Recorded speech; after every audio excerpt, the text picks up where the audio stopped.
Mercedes have yet again disappointed, this time only finishing 7th and 9th in the Japanese Grand Prix. The race was filled with negative and sometimes desperate radio messages from the drivers, and especially Lewis Hamilton. The Brit destined to drive his last years in Ferrari red seems to be completely done with Mercedes and its cars. His angry and heartbreaking messages towards the team after yet again being strategically sacrificed just show how bad the situation has become. Has he given up on the Silver Arrows? Is there a turning point coming for Hamilton, or should he prepare for the worst? But perhaps Mercedes has achieved a true breakthrough in its knowledge of this car, which may have been concealed at one of its poorer tracks. But it is still insufficient to put a positive spin on a car that just isn't good enough. The margins in the top 10 are extremely thin, thus a minor error or underperformance may cost you a significant spot behind Red Bull and Ferrari. However, Mercedes cars should not be qualifying and finishing 7th and 9th. If the team has finally discovered a good foundation to build on with this car, that's fine. But there's still the minor problem of adding considerable performance to it, and there's little indication from the previous 3 cars Mercedes has produced to indicate we should have a lot of trust in this team's ability to predict what's coming next. This was yet again on display during the Japanese Grand Prix, where Mercedes looked anything but impressive. Lewis Hamilton himself claims his chances of a solid result in Formula One's Japanese Grand Prix were basically dashed by massive understeer caused by damage from an opening lap collision with Charles Leclerc. That meant he had extreme understeer, which explains why he was so eager to move over for teammate George Russell, who had moved up on him in the first stint, a few laps later. When asked whether the car did not offer what he had hoped for in the race, Hamilton replied, "I mean, the car is never what I would have hoped it would be. It's never what we'd hoped it would be. I got some damage in the first stint in the restart with Charles, and I had massive understeer, like huge understeer. So that's why I decided to let George by, because he seemed quicker. I just couldn't turn the car, and it took us 2 stints to finally dial more and more wing in to make up for that loss. Last stint I was better, but it was too late. I had 10 seconds to regain. Nothing more could have been gained. I don't know what the different strategy would have been. Whether we would have stayed on the medium to start with, we still had 2 really terrible hard tyres to run through, so real challenge today. The hard tyre was pretty bad, the medium tyre was much better, so for sure, in hindsight it looks like we should have had 2 medium tyres, but in general the car, it was pretty bad today. While Hamilton had been greatly pleased by the W15's newfound confidence as a result of Mercedes' revised setup direction, he was clear that he would not be leaving Japan on a high note. "I don't know if you can take many positives from the weekend," he went on to say. "I mean, the car has finished, which is good, but we're like, 7th, 8th, 9th, fastest." In summary, Hamilton stated that the W15 was pretty bad at Suzuka on Sunday. Mercedes trackside engineering director Andrew Chauvelin stated that the squad's weekend had been completely ruined by its dismal qualifying result, in which neither driver was able to get as much out of their vehicle as they would have wanted. "We weren't quick enough in qualifying, so we're starting too far back to challenge for the podium," he went on to say. "Early in the race, our pace was simply not good enough too.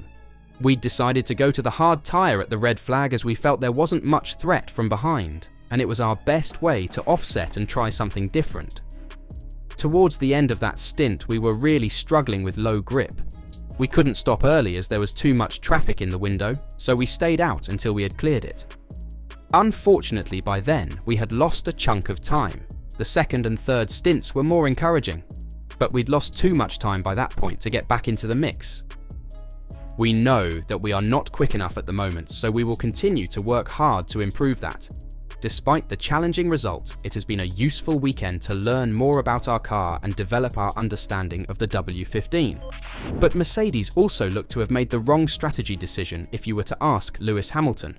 After all, he seemed pretty pissed on the radio about his strategy. However, Mercedes, spoiled for choice with 2 sets of hard tyres, have discounted Lewis Hamilton's strategy complaints as they attempted what would have been a one-stop plan if the red flag had not been raised. Despite Pirelli's prediction that a 2-stop strategy would be the fastest approach to the finish line at the Japanese Grand Prix, an early red light on the first lap threw a wrench in the plans. Restarting for a 50-lap Grand Prix, Mercedes put Hamilton and teammate George Russell on the hard tyres, lined up 7th and 9th respectively to allow for a one-stop strategy. However, after being passed by Lando Norris, Sergio Perez, and Carlos Sainz in formation, Hamilton was dissatisfied with the call. Hamilton could be heard quite angry over the radio. "Change the strategy!" To which Bono replied, "Copy, Lewis, we're just waiting for the window to clear." With their tyres degrading, Mercedes hauled in Russell and Hamilton after a long first stint, with the duo pitting again late in the race. Russell's subsequent pit stop paid off as he overtook Oscar Piastri on the penultimate lap to finish 7th, while Hamilton finished 9th. The strategy received a lot of criticism from analysts and fans on social media, and after the race, Mercedes have defended their decision. With our tyre allocation, 2 hard, 1 medium, we were able to give ourselves the possibility of looking at either a 1 or a 2 stop after the red flag, hence the hard tyre restart, the team explained. Ultimately, as the race progressed, the tyre degradation showed that the 2 stop was going to be the quickest way to the flag. Our second and third stints showed solid pace compared to those around us, including the McLarens and the Ferraris. We knew that Suzuka would not be our strongest track though, and, with time lost being overtaken on the offset strategy, one of the downsides of this strategy, we couldn't make it back to P6, which was likely the maximum today. It's obvious that after such a disappointing race, Lewis Hamilton was not in the greatest of spirits after the Japanese Grand Prix, and this became even more clear when he got irritated with a reporter when the issue of Ferrari came up. Following a basic "it was okay" evaluation of his race, a reporter attempted to weave in Hamilton's imminent 2025 switch to Ferrari, which did not go down well. In reality, it prompted Hamilton to leave, but not without criticism. The reporter said, "Are you looking forward to being with them, Ferrari? Because they are faster." Hamilton said, "Do you have any better questions?" After this, Hamilton immediately left quite irritated.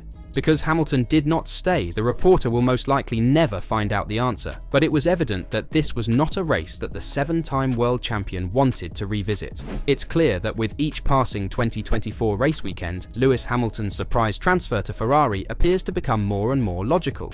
Ferrari has addressed its major race weakness, is now making major strategy decisions correctly, much more frequently than Mercedes, and has firmly established its place as F1's second fastest team. It appears to be on course to challenge Red Bull on several circuits this year, which would be an excellent foundation for 2025. Mercedes, on the other hand, is trapped in its 2023 cycle of alternating between the front and rear of the pursuing group every weekend. It's not hopeless, and it will undoubtedly improve, but it's difficult to imagine it outperforming Ferrari, at least with these 2024 cars.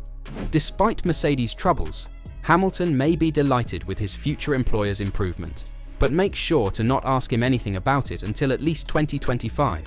What are your thoughts on Hamilton's comments about the Japanese GP? Do you think it's fair? And what could Mercedes even do to improve their disappointing form? Let us know your thoughts in the comments down below.